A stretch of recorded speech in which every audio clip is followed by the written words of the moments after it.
HVAC Building Design, Construction and Layout. Presented by Learn GMP Incorporated in collaboration with Technical Training and Consultation Service. Overview.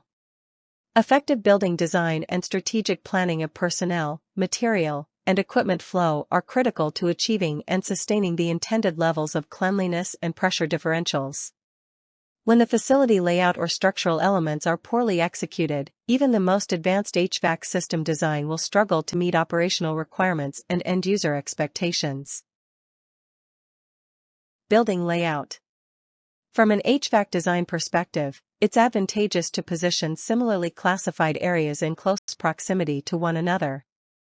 This allows them to be serviced by the same air handling unit, reducing ductwork length, system complexity, and overall installation costs. Equally important is the thoughtful arrangement of spaces to ensure personnel can circulate without compromising environmental containment or cleanliness standards. Building layout. Mixing clean and dirty systems or suites is strongly discouraged, as it creates a significant risk of cross-contamination between areas. Potential sources of contamination, such as filter leaks or compromised airflow through supply and return ducts, can infiltrate adjacent spaces and undermine environmental control measures.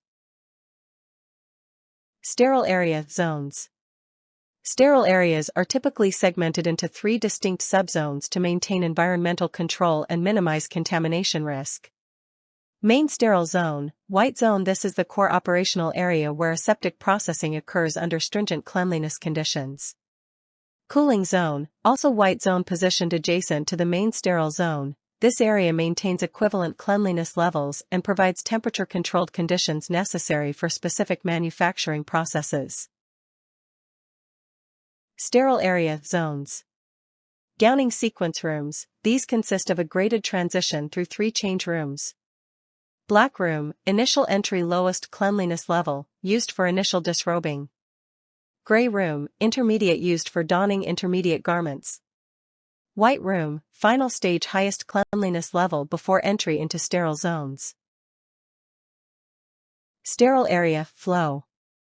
To maintain a controlled pressure gradient, sterile zones should be arranged to ensure a unidirectional flow from high to low pressure.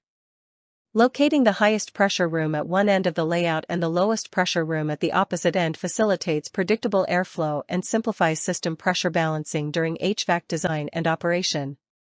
Access protocols must support containment integrity. Personnel entry should follow a graded transition through a series of 3 change rooms, black, gray, white, with each room representing ascending cleanliness standards. Material and equipment entry must be routed exclusively through dedicated airlocks to prevent any direct exposure to the sterile environment. No area should open directly into the sterile zone, as this compromises containment and increases the risk of contamination. Thanks for watching our channel. Feel free to reach us at contact@learngmp.com for any training and consultation requirements.